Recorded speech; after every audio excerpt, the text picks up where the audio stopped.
18 horas. Notícias de Manaus, Amazonas, Brasil e do mundo. Agora na Mix.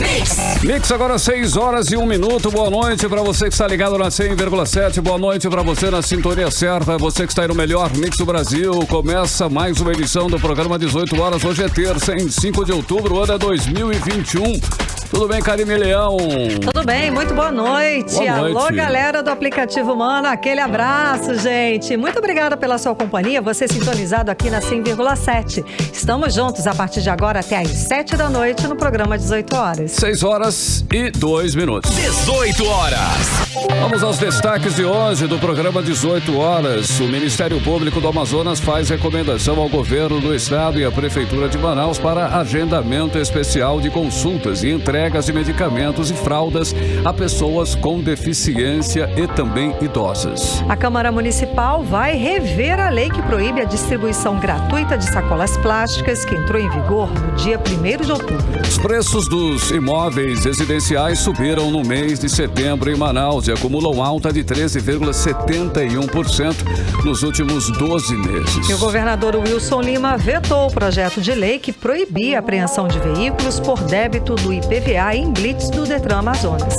Essas e outras notícias, os principais destaques do dia, você confere a partir de agora. Vamos juntos até às 7 da noite, começando para você mais uma edição do programa 18 horas, terça-feira, 5 de outubro de 2021. E você está no melhor Mix do Brasil. 18 horas. Olha, em apenas 3 dias após entrar em vigor a lei que proíbe a distribuição gratuita de sacolas plásticas nos estabelecimentos comerciais em Manaus, deve ser alterada pelos vereadores da Câmara Municipal de Manaus. Pois é, Carlão, a lei chamada Lei Anti-Sacola, que foi aprovada em maio deste ano, teve uma repercussão extremamente negativa. Afinal, as sacolas plásticas continuam circulando, mas agora com um custo a mais para os consumidores. Pois é, olha aí. A mudança, articulada às pressas por causa das críticas, proíbe a distribuição gratuita apenas de sacolas plásticas comuns, né? Mas as sacolas biodegradáveis seguem gratuitamente.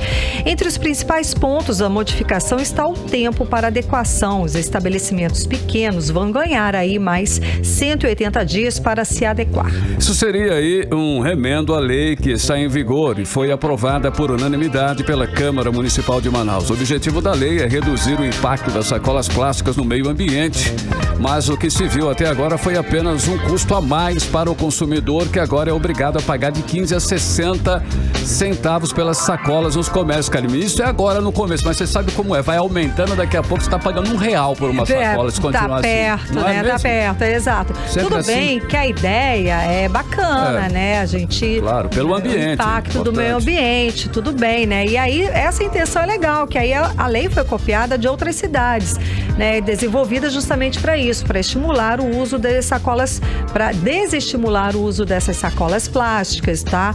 Mas nessas cidades oferecem sacolas biodegradáveis ou aquelas retornáveis, né? Uma alternativa, né? O que não acontece aqui em Manaus. No Japão, por exemplo, as sacolas oferecidas no comércio são biodegradáveis e a população usa também as chamadas sacolas retornáveis, que levam de casa para fazer compras. Aqui a gente poderia levar aquelas que a gente usa para fazer feira.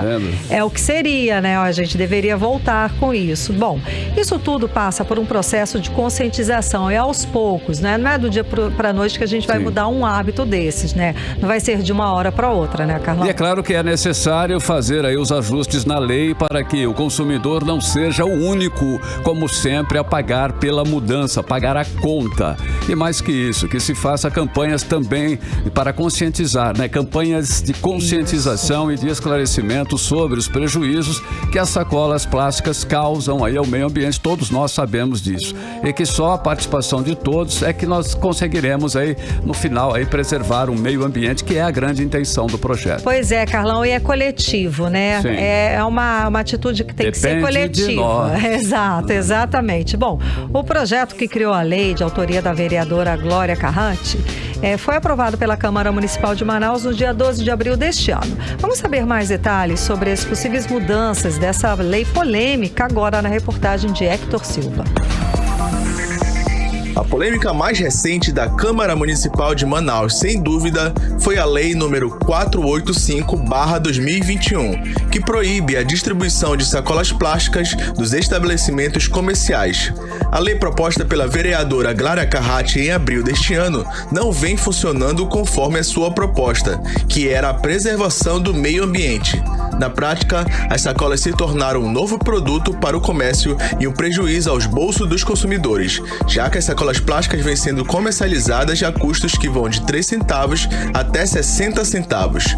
Com essa nova realidade, os vereadores têm trabalhado em um novo projeto de lei costurado pelo líder do prefeito na casa, o vereador Marcelo Serafim, e assinado por outros 26 parlamentares.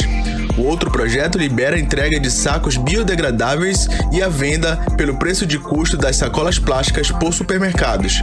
A proposta isenta os comércios de pequeno porte da proibição nestes primeiros 6 meses, praticamente acabando com a proibição.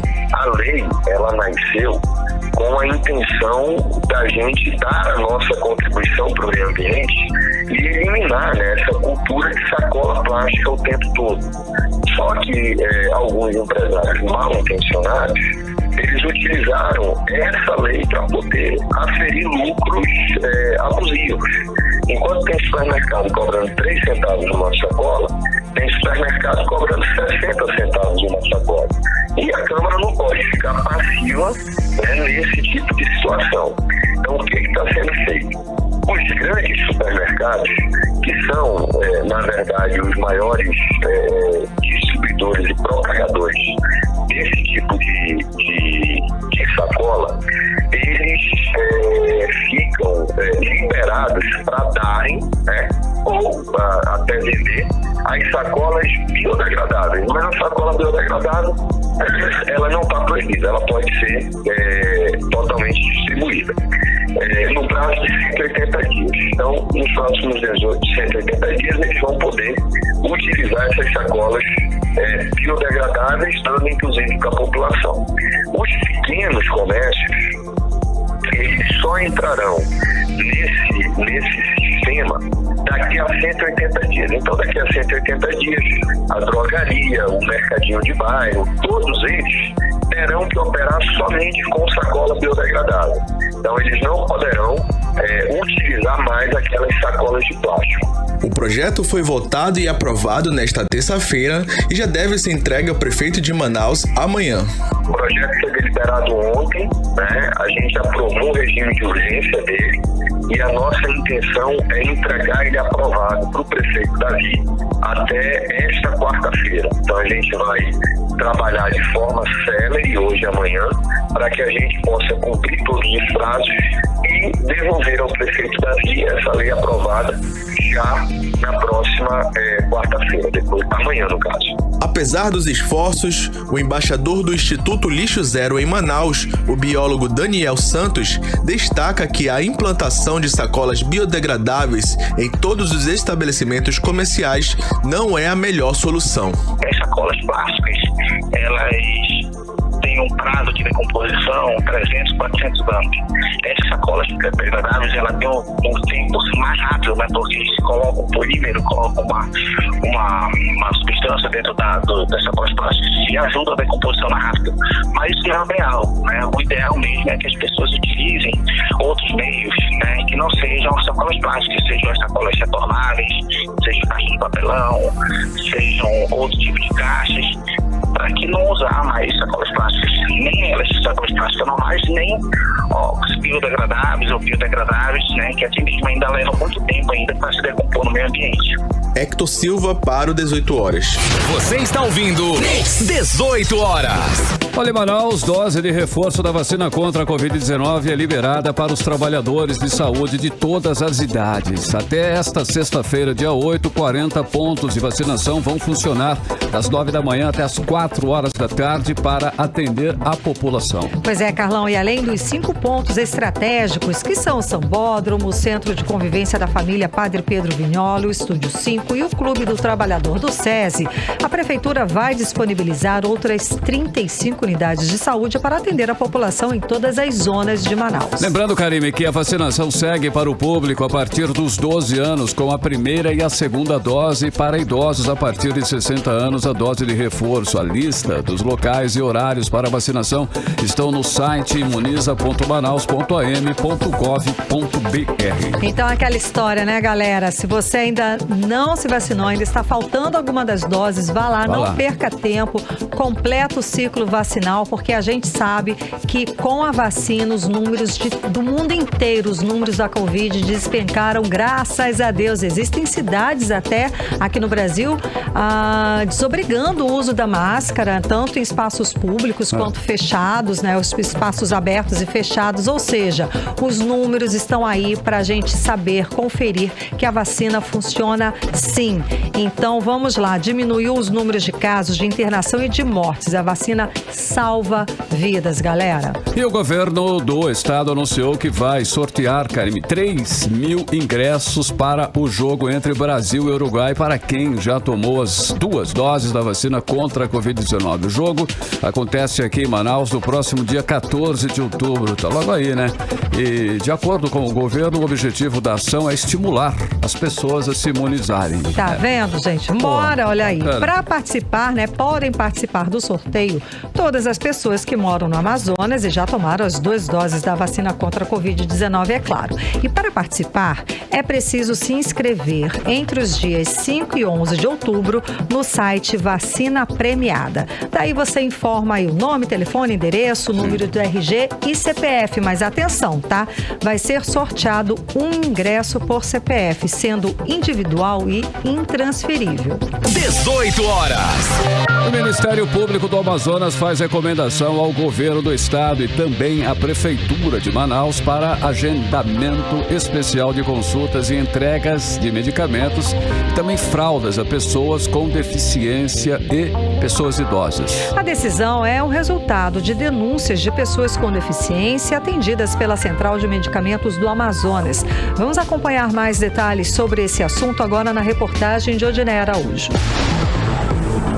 Só quem tem uma pessoa na família que depende de fraldas, medicamentos caros e outros materiais disponibilizados pela Central de Medicamentos do Amazonas sabe o quão desesperador é ter que apresentar uma receita ou laudo médico a cada 3 meses para receber os produtos.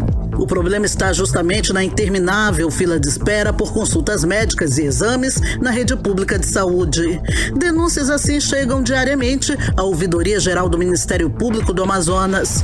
São inúmeros relatos de que as pessoas com deficiência atendidas pela SEMA, que é ligada à Secretaria de Saúde do Estado, ou que dependem de unidades básicas de saúde do município, têm encontrado muitas dificuldades em cumprir a exigência de apresentação de receitas e laudos médicos a cada 3 meses para poder receber fraldas e medicamentos que necessitam. É que elas não conseguem obter consultas médicas junto ao SUS neste mesmo espaço de tempo em razão da demora de agendamento do CISREG.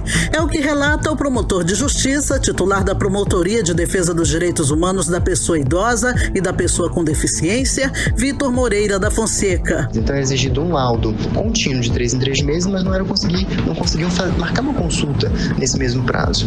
A gente entrou em contato com a SEMA e eles disseram que esse prazo aumentou para 6 meses, mas mesmo assim não há nenhum agendamento especial para essas pessoas com deficiência que continuam dependentes desses laudos periódicos. Ocorre que a Lei Estadual 241 de 2015 prevê no artigo 153 um programa especial de agendamento de consultas para conseguir medicamentos, fraldas, outros dispositivos de continência de uso contínuo por pessoas com deficiência, por pessoas idosas e pessoas com mobilidade reduzida. Mas apesar desse público ter direito a um agendamento médico especial garantido por lei, isso não vem sendo cumprido aqui no Amazonas, nem mesmo pelos órgãos públicos, conforme o promotor de justiça Vitor Moreira. A SEMA não tem sequer uma relação atualizada de seus usuários. E esse programa, de agendamento específico para esses grupos vulneráveis, apesar de estar previsto na lei, no artigo 153 da Lei 241, ele não existe, no estado do Amazonas. A gente tentou fazer durante quase um ano criar uma rede para isso, junto com a Secretaria de Saúde, junto com a SEMA, junto com o CISREG, mas a gente não conseguiu, a gente enfrentou muitas dificuldades. Primeiro, por exemplo, a SEMA não tem um levantamento, ela não tinha um levantamento contínuo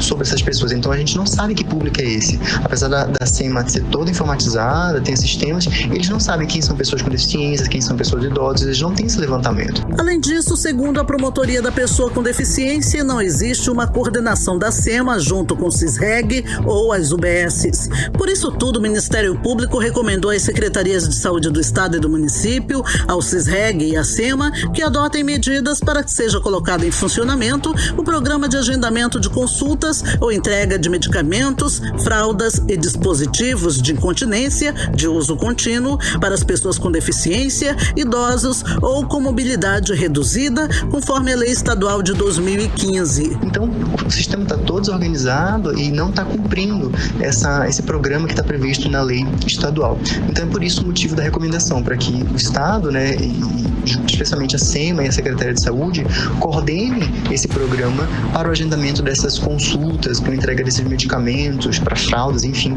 para essas pessoas com deficiência, para pessoas idosas. Em outubro do ano passado, a SEMA, a SES, a Censa e o CISREG se comprometeram em entregar por escrito fluxogramas ou propostas para sanar as dificuldades encontradas para agendamento de consultas de usuários que tenham que renovar o laudo de solicitação, avaliação e autorização de medicamentos de 6 em 6 meses, mas nada disso aconteceu.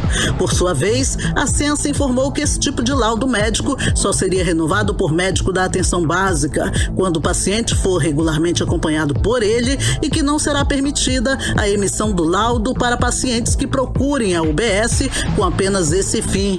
O Ministério Público deu 60 dias para que os envolvidos encaminhem todas as informações e documentos sobre as providências tomadas em relação à recomendação do órgão. O 18 Horas tentou ouvir o governo do estado e a Prefeitura de Manaus sobre a recomendação do Ministério Público, mas apenas a Prefeitura se pronunciou, dizendo que enviará ao Ministério Público, no prazo estabelecido, as informações solicitadas. Já o governo do estado, até o fechamento da reportagem, não enviou resposta. Odneia Araújo para o 18 Horas. 18 horas.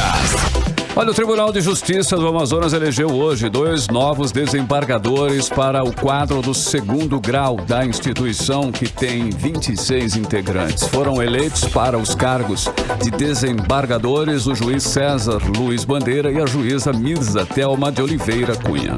A sessão foi no formato de videoconferência e com a promoção da juíza Mirza Thelma, o Tribunal de Justiça do Amazonas passa a contar com 8 mulheres na atual composição.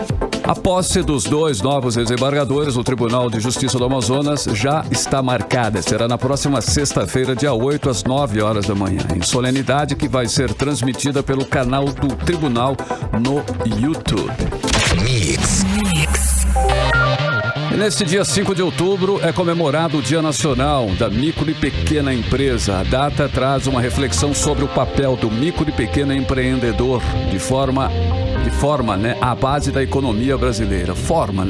A base da economia brasileira, representando 98% do universo empresarial. Exatamente, Carlão. E essa categoria sofreu demais com a pandemia, Ainda assim, os especialistas têm uma esperança sobre a retomada da economia para os micro e pequenos empresários. Vamos acompanhar agora na reportagem de Hector Silva. O Dia Nacional da Micro e Pequena Empresa está instituído no calendário brasileiro de datas importantes desde 1999, ano em que o Estatuto Nacional da Microempresa e Empresa de Pequeno Porte passou a vigorar e a valorizar as principais geradoras de emprego e renda do país. A categoria forma a base da economia brasileira, representando 98% do universo empresarial do país e respondendo por 27% de tudo o que é produzido. Esses números sofreram uma alteração com a chegada da pandemia, mas em compensação, foi o setor que mais empregou durante a crise. O economista e especialista sênior do Sebrae Amazonas, Ricardo Sampaio, destaca que há esperança para o setor. É muito importante a gente ressaltar que o brasileiro, talvez por ter passado por experiências constantes de aprendizado, de viver num país com tantas inconstâncias legais e fiscais, que a pandemia, de fato, ela foi arrasadora, né? Ela teve um dos impactos negativos mais fortes de toda a história do desenvolvimento econômico do país, especialmente nas micro e pequenas empresas, né? Mas, apesar dessas situações, ainda temos dados de pesquisa do Sebrae que indicam que 52% das microempresas brasileiras, elas têm boas perspectivas de crescimento local, né? As expectativas de crescimento do próximo ano variam entre 0,5% a 2%, e grande parte desse crescimento certamente se dará advindo das micro e pequenas empresas. Ricardo Sampaio destaca que os incentivos econômicos e fiscais foram fundamentais para que as micro e pequenas empresas continuassem existindo. A expectativa agora é que esses incentivos continuem até a situação epidemiológica acabar. E é preciso destacar o fato de que os empreendedores do norte do Brasil, especificamente do Amazonas, são aqueles mais estimulados, aqueles com maiores e melhores expectativas de melhoria do ensino, né? Várias situações certamente colaboraram com isso. Uma foi a política governamental de estratégia de suporte aos negócios, né? Com negociação de prazos, com reestruturação de regras e procedimentos legais para com entidades fiscais como Receita Federal, Secretaria de Fazenda e outras, além do auxílio emergencial e, recentemente, o incremento e o favorecimento do crédito. Hector Silva para o 18 horas. 18 horas. Olha, são 6h22 em Manaus, e ainda hoje, aqui no 18 horas, o governador Wilson Lima vetou o projeto de lei que proibia a apreensão de veículos por débito do IPVA em blitz do Detran Amazonas. É o nosso assunto em instantes, logo depois da playlist do 18 horas. 18 horas.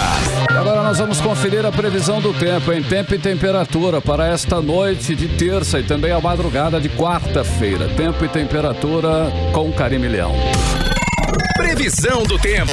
Segundo informações do Clima Tempo, a previsão é de pancadas de chuva durante a noite e a madrugada. As chances de chuva são de 90%. A mínima prevista é de 25 graus, a máxima pode chegar a 33 graus. E a umidade relativa do ar fica entre 32% e 79%. 18 horas. Olha, o nível do Rio Negro baixou mais 14 centímetros de ontem para hoje. Agora a cota do Rio Negro no Porto de Manaus é de 22 metros e 7 centímetros. Você está ouvindo 18 horas. E os preços dos imóveis residenciais subiram no mês de setembro aqui em Manaus e acumulam alta de 13,71% nos últimos 12 meses.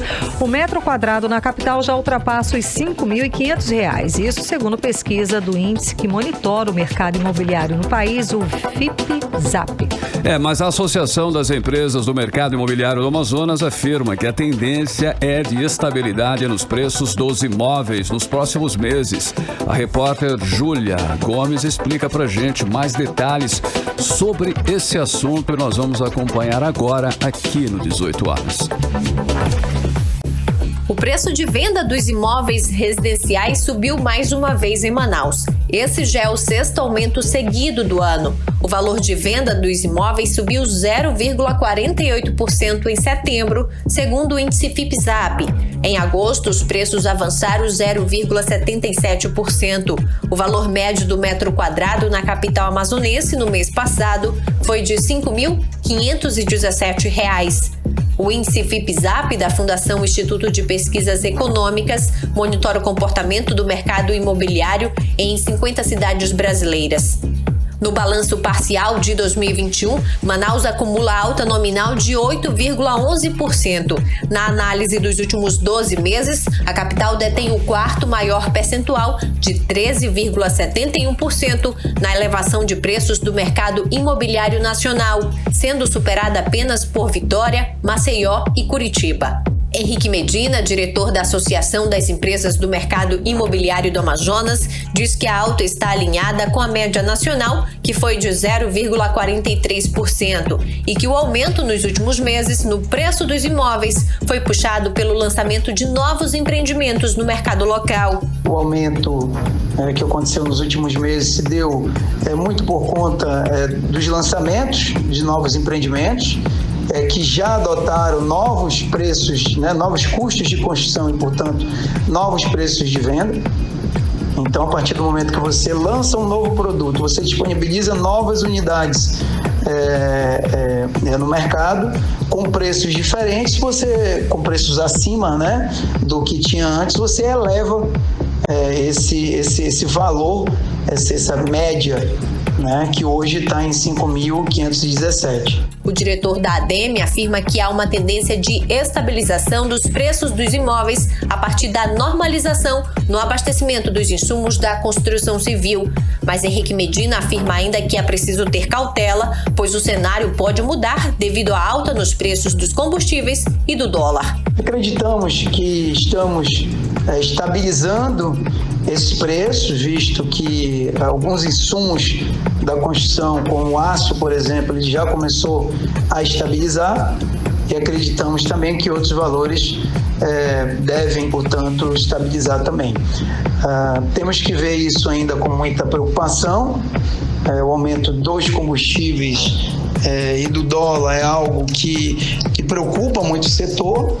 Nós sofremos aqui um pouco mais com a inflação dos combustíveis do que outras regiões, porque a grande maioria dos insumos da construção que vem para a nossa região, ela vem de transporte rodoviário ou transporte marítimo, fluvial. Júlia Gomes para o 18 horas.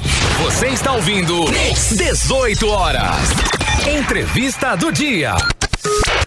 O governador Wilson Lima vetou o projeto de lei que proibia a apreensão de veículos por débito do IPVA em blitz do Detran Amazonas. O projeto foi aprovado pelos deputados em agosto deste ano, depois de 2 anos de discussão. Wilson Lima justificou o veto alegando que a competência da legislação sobre o tema trânsito não cabe ao Poder Legislativo Estadual e que seria também inconstitucional. Pois é, Carlão, agora o veto do governador vai ser avaliado pelos deputados nas próximas semanas e a expectativa é que seja mantido, uma vez que o governo tem a maioria da casa. Na semana passada, nós divulgamos aqui no 18 horas que 71% dos veículos rodam no Amazonas com o licenciamento atrasado porque não quitaram simplesmente o IPVA, ou seja, 7 em cada 10 carros podem ser recolhidos por causa dessa irregularidade. Pois é, em tempos aí de crise econômica, Sim. que é muito complicado. E para falar sobre esse assunto, sobre essa proposta dessa lei,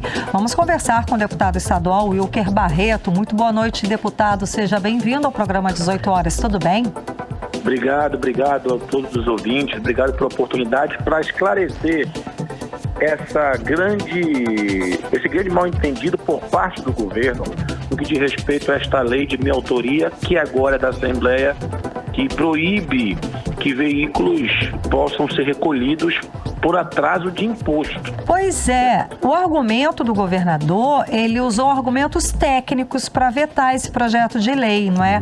O senhor, por favor, explica pra gente, o senhor concorda com essas justificativas técnicas?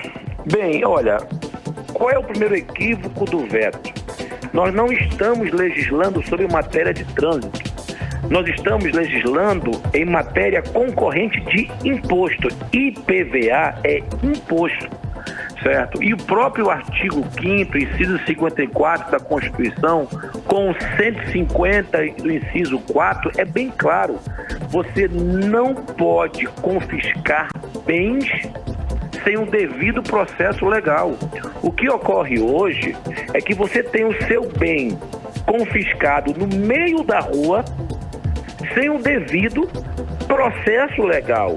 O que nós estamos legislando de forma concorrente é no que diz respeito ao imposto.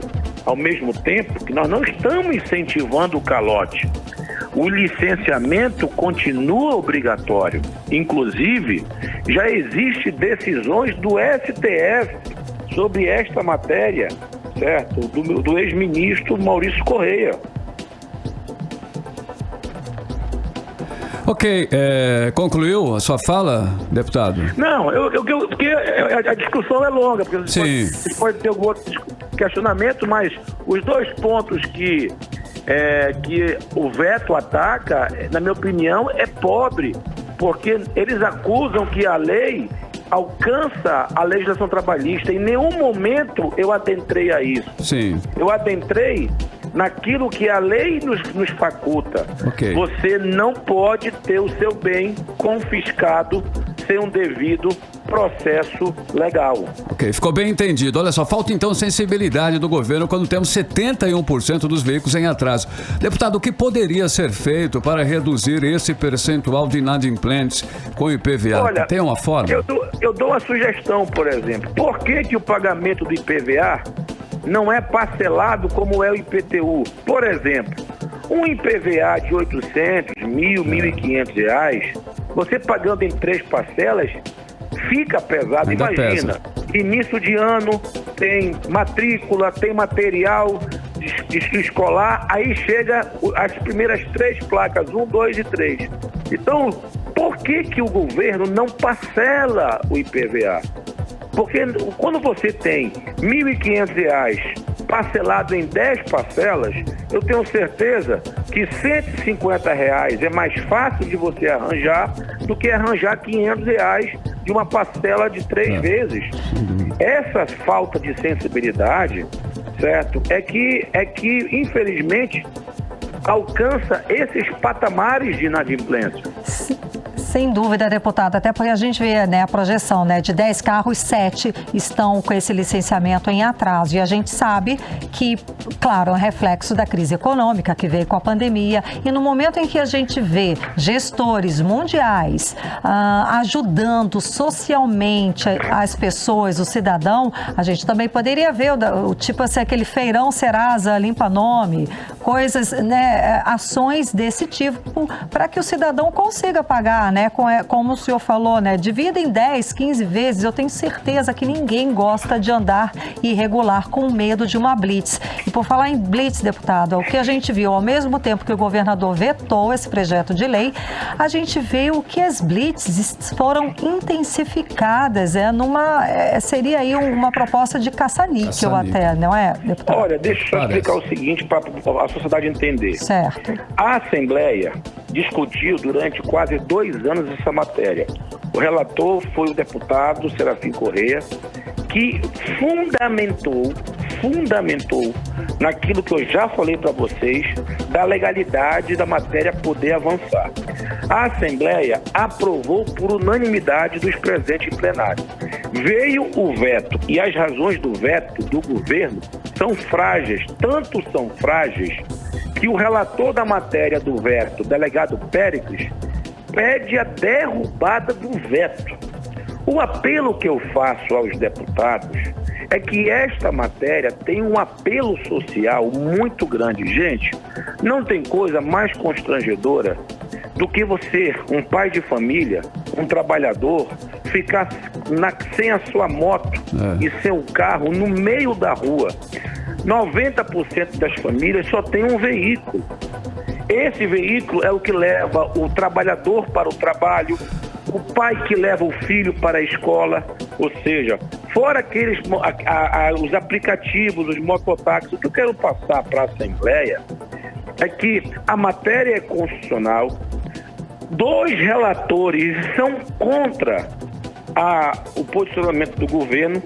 Se a Assembleia, inclusive a votação é amanhã, tá? A votação é amanhã.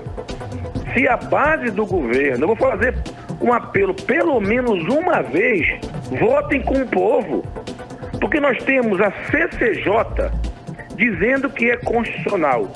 Nós temos o relator, delegado Péricles, que é presidente da CCJ, dizendo que tem que derrubar o veto porque a matéria é constitucional. Agora, não me causa surpresa se amanhã, certo, a base governista, a pedido do governador, derrubar uma lei que permite que o cidadão de bem, que infelizmente mutilado financeiramente pós-pandemia, tenha o seu bem confiscado na rua e quando o mesmo é leiloado, ele paga mais de parqueamento e taxa e não tem metade do seu patrimônio devolvido. Deputado, caso aprovado, essa lei aí, com relação à inadimplência, estimularia a inadimplência ou o senhor acha que não tem nada a ver? Bem, a questão é o seguinte, a inadimplência, a lei, se nós derrubarmos o veto amanhã, a lei entra em vigor. Mas as pessoas que estão inadimplentes, elas precisam ser notificadas como qualquer um cidadão é notificado em relação ao imposto de renda quando você não paga, você é notificado em relação ao IPTU, você é notificado, por exemplo, quando você deve um cartão de crédito. Por quê? Que em todo tipo de imposto você é notificado antes da execução e no IPVA você é confiscado o seu bem sem o processo legal. Tá, sem dúvida alguma. Agora, deputado, para esclarecer também, uma outra crítica que fazem é que a lei é inconstitucional. Seria essa sua... Não, mas não existe a inconstitucionalidade, porque nós estamos legislando o tributo, não o trânsito. O senhor explicou no início. Sim, é porque aí o argumento dessa questão é o seguinte, é que o que leva à apreensão do veículo não é o IPVA atrasado, mas sim a falta de licenciamento. Porque com o IPVA atrasado, é aquela história, o motorista não pode licenciar o veículo e aí ele estaria irregular de qualquer forma. Perfeitamente, mas o licenciamento continua. Ora, o licenciamento é imposto? Não é imposto, certo? Licenciamento não é imposto. Certo. O que versa sobre imposto é a questão do que alcança a Constituição. Você não pode ter o seu bem apreendido ou confiscado sem o devido processo legal. O licenciamento continua. O IPVA também continua. Mas você não pode ter o seu bem, certo, apreendido sem o devido processo legal. Repito, nós estamos legislando sobre o IPVA, não sobre o licenciamento. Respondido. Muitíssimo obrigada, deputado. Esclarecendo essa questão e vamos torcer para que amanhã a gente tenha um resultado positivo para o cidadão nessa questão do IPVA, né? E de não termos aí, ficarmos a pé no meio da rua durante a noite, famílias inteiras, não é, deputado? Muitíssimo obrigada. Eu agradeço. Essa é uma lei de alcance social gigantesco. O meio de transporte hoje é uma necessidade para muitas famílias, ganha-pão para milhares de outras famílias que infelizmente nesse momento de dificuldade, imagina, um pai muitas das vezes hoje está tendo que escolher ou pagar a luz ou pagar o IPVA. O que é mais essencial, não é verdade? Sem dúvida. Energia elétrica. Muito obrigado, tá? Obrigado. Muitíssimo obrigado, uma ótima noite e sucesso. Obrigado. Conversamos com o deputado estadual Wilker Barreto. 6h42 e você está no melhor Mix do Brasil. 18 horas. E em instantes, aqui no 18 horas, de janeiro a julho deste ano, as indústrias do Polo Industrial de Manaus faturaram 50% a mais que o mesmo período do ano passado. É o nosso assunto em instantes, daqui a pouco, logo depois da playlist. Mix.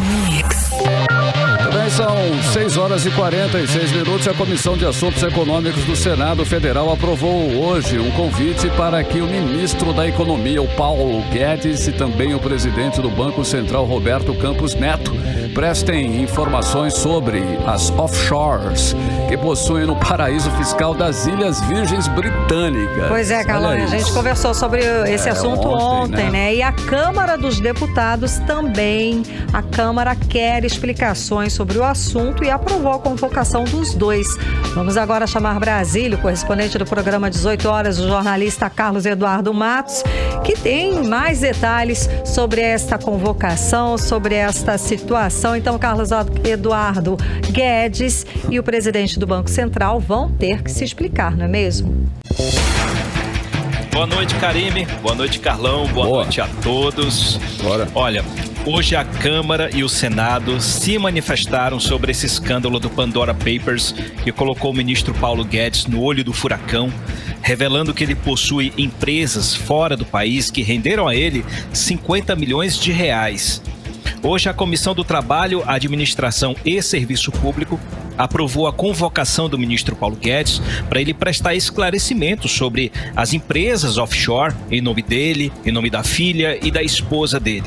O presidente dessa comissão é o deputado Afonso Mota, do PDT do Rio Grande do Sul, ou seja, de um partido da oposição.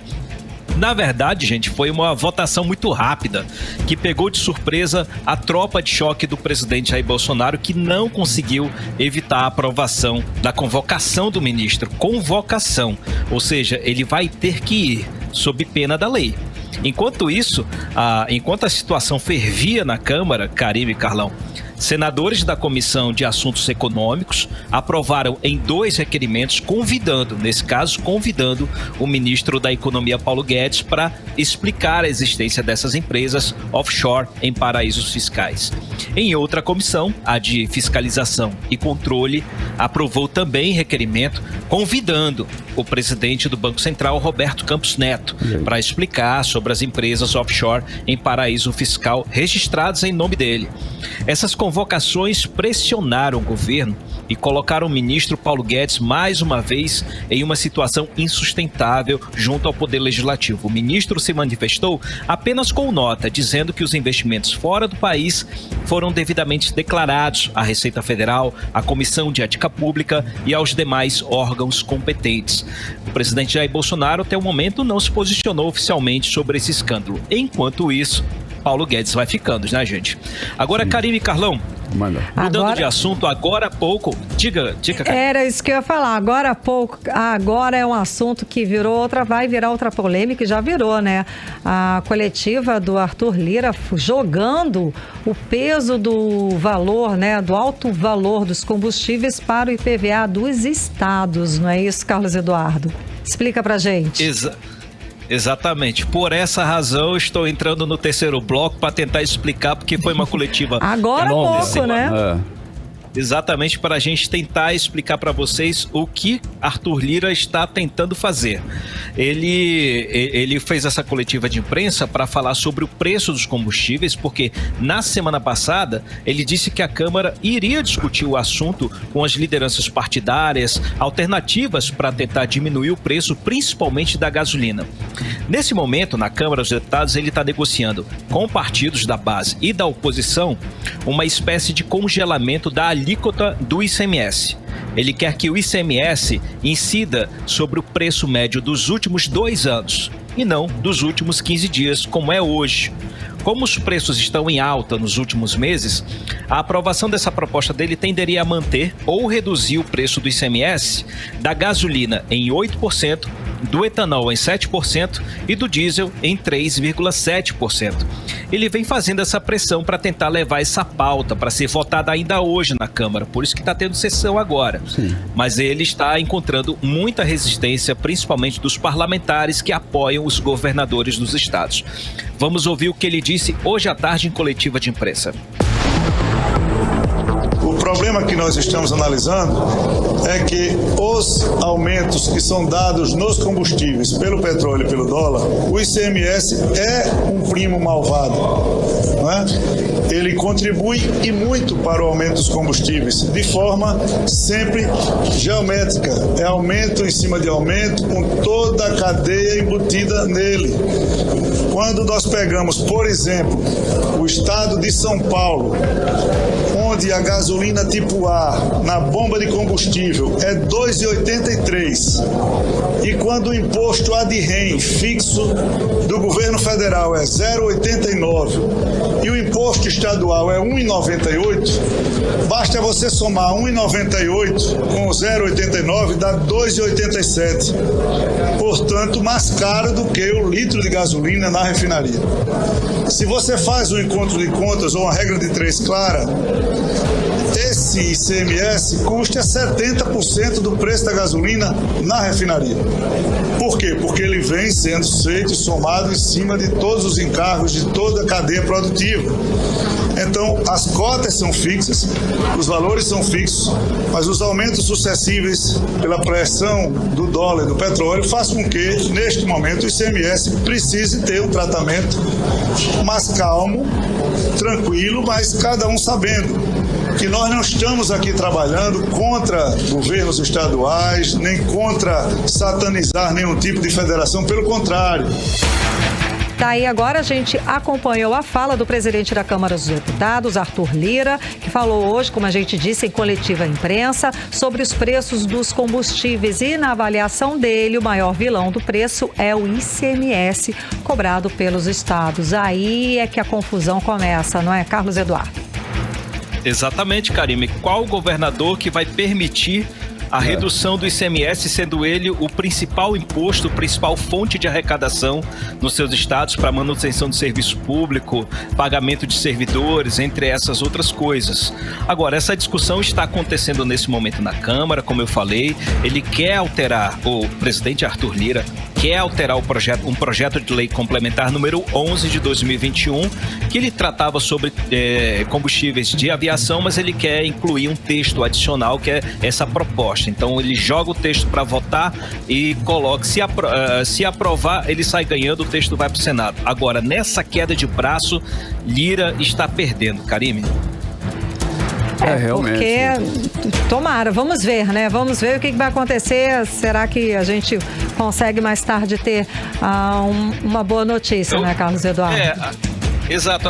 Eu acho que talvez ele saia, o texto possa ser modificado, porque Arthur Lira está jogando sozinho nessa. Ele está jogando sozinho. Ele veio, jogou a proposta para os líderes partidários ali. Se você quer, não quer, então tá fora. Pois é. O jogo dele aí. E que é uma fala até do presidente. O presidente vem insistindo sobre isso, dizendo que o alto custo, né, o preço alto dos combustíveis é por conta do ICMS do Estado. Aqui em Manaus, na última visita, ele mencionou isso, inclusive. Ele conversou e falou sobre isso. Se o preço está alto, é o ICMS cobrado no Estado, não é, Carlão?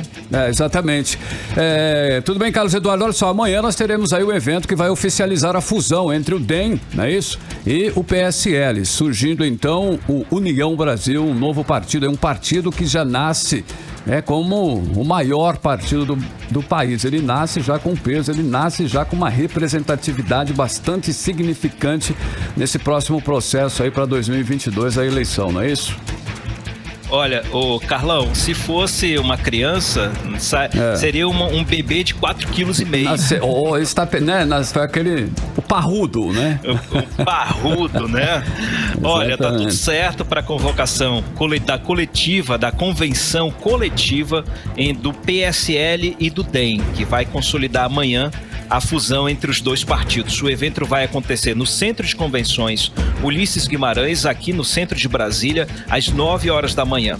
Essa fusão vai criar, então, o União Brasil, como você disse, partido que já nasce grande, com um dos maiores do país e detentor da maior bancada da Câmara dos Deputados e, consequentemente, detentora do maior volume do fundo eleitoral. Esse superpartido vai ter como objetivo lançar uma candidatura própria à presidência da República nas eleições do próximo ano, mas entendendo a conjuntura que vai acontecer nos próximos meses. 3 nomes se apresentam nessa conjuntura desse União Brasil. O ex-ministro da Saúde, Luiz Henrique Mandetta, o presidente do Senado, Rodrigo Pacheco, e o jornalista José Luiz da Atena. Todos eles, segundo as últimas pesquisas de opinião, com menos de 4% das intenções de voto. O presidente nacional do DEM, o prefeito de Salvador, ACM Neto, deu uma entrevista falando sobre a estratégia dessa fusão, que é focada na adequação das leis eleitorais que é a questão do fim das coligações e das cláusulas de barreira. Vamos ouvir o que ele disse para a gente entender melhor qual a estratégia nesse momento dessa fusão. Vamos ouvir. Que eu número que temos hoje no país. Então, 2 fatores vão levar, na minha opinião, a uma redução inevitável no número de partidos. O primeiro são exatamente o fim das coligações proporcionais. E o outro é a implantação com critérios cada vez mais rigorosos da cláusula de desempenho, da cláusula de barreira. Nós estamos enxergando isso, tentando nos antecipar a esse processo. Veja que não é fácil você promover a junção de 2 partidos do tamanho do PSL e do Democratas. Há muito tempo isso não acontece no Brasil. O propósito é o de criar o maior partido do país, ter um partido com uma forte base no Brasil, em cada estado brasileiro, e um partido que se coloque como protagonista da construção desse cenário político nacional, sobretudo olhando a partir de 2022 e tendo uma visão, é claro, de médio e longo prazo. Então existem convergências, existem pontos que nos aproximam, uma base de pensamento ideológico muito próxima, sem o que seria impossível pensar na criação de um partido comum, e houve desprendimento por parte dos 2 lados, no sentido de ceder um pouquinho para cá, ceder um pouquinho para lá e garantir, portanto, a criação do União Brasil, que nasce a partir dessa próxima quarta-feira, dia 6. Aí a fala do ACM Neto, né, Carime Leão e Carlos Eduardo, né? E a questão aí... Partidão, né? mas a questão aí são essas negociações, como ele falou, né? Ceder um pouquinho de lá, ceder um pouquinho de cá, aí é que tá o pulo do gato, o segredo, e eu acho que é aí que vão muitas discussões, não é, Carlos Eduardo? Muitas discussões. Exatamente, Carime. A gente vem falando nos últimos dias, né? Tem muito parlamentar no DEM que é apoiador do presidente Jair Bolsonaro, e União Brasil, segundo o presidente ACM Neto, não vem com a proposta de apoiar o presidente Jair Bolsonaro. Então vai ter uma debandada muito grande, vai ter um ingresso muito grande, vai ter que fazer muitos ajustes até abril do ano que vem, que é a janela partidária. Então tem toda uma conjuntura. O Brasil, os outros partidos vão se adequar a essa mudança que é a fusão do União Brasil, que tem uma proposta ousada a nível nacional, a nível regional, para tentar fincar os pés na terceira via política, que segue aberta, faltando um ano das eleições. Agora, nos bastidores, a informação é que do Amazonas a liderança do União Brasil seja do ex-governador do estado e ex-prefeito de Manaus, Amazonino Mendes. Agora, antes de passar para vocês, Carime e Carlão, eu tenho aqui uma notícia de bastidor de última hora, que o presidente Jair Bolsonaro está com o pé no Partido Progressistas e Paulo Guedes pode ser, de fato, decisivo para isso acontecer. Isso porque o presidente, a condição que foi dada pelo presidente da Câmara, Arthur Lira, que é a liderança do PP. O presidente da Câmara teve uma conversa hoje à tarde com o presidente Jair Bolsonaro e explicou que quer uma troca, que é a cabeça do ministro Paulo Guedes, numa bandeja em troca da ida de presidente Jair Bolsonaro para o Partido Progressista. Bandeja de prata. Da filiação dele. Até porque vamos combinar que está insustentável mesmo a permanência do ministro da Economia. É possível que isso aconteça, viu? Sem dúvida. Não tá difícil, não. O presidente está na hora dele escolher o partido dele, né? Tá, vamos aguardar. Carlos Eduardo, muitíssimo obrigada. Um abraço, gente. Até amanhã. Boa noite. 7h em ponto. Boa noite. 18 horas. E agora nós vamos conferir a previsão do tempo, hein? É para amanhã. Amanhã é quarta-feira, tempo e temperatura com Carime Leão. Previsão do tempo. Segundo informações do Climatempo, a previsão amanhã é de sol com algumas nuvens. Chove rápido durante a tarde e a noite. A mínima prevista é de 24 graus. A máxima não deve passar dos 32 graus. As chances de chuva, 90%. A umidade relativa do ar fica entre 30% e 70%. Mix. E agora nós vamos atualizar os números da Covid-19 aqui no Amazonas e no Brasil com Carime Leão. E a Fundação de Vigilância em Saúde informa o diagnóstico de 55 novos casos da doença, totalizando para 426.658 o total do número de doenças de casos aqui do estado de Covid-19. Ainda de acordo com o boletim, foi confirmada uma morte por Covid-19, elevando para 13.729 o total de mortes no estado. E no Brasil, de acordo com informações do Ministério da Saúde, o país país totaliza 21 milhões e 500 mil pessoas com diagnóstico positivo para a Covid, com 598 mil mortes. Agora, 7h02. Seguimos direto para o Editorial 18 horas. Editorial 18 horas. Estudo publicado hoje mostrou mais uma vez que a falta de saneamento básico no Brasil é a maior na região norte. O estudo, com dados de 2019, é do Instituto Trata Brasil e mostra que a falta de saneamento básico levou a 2.734 mortes em 2019, uma média de 7,4 mortes por dia no país. No Brasil, a falta de saneamento básico sobrecarregou o sistema de saúde com 273.403 internações por doenças de veiculação hídrica em 2019, com gastos de 108 milhões de reais. Nada menos que 214 pessoas morreram na região por falta de acesso à água tratada e ao esgotamento sanitário. Na região norte, apenas 12% da população tem coleta de esgotos e houve 42,3 mil internações por doenças de veiculação hídrica no ano de 2019. De todo o volume de agosto gerado na região, incluindo aquele coletado e o que não é coletado, somente 22% são tratados.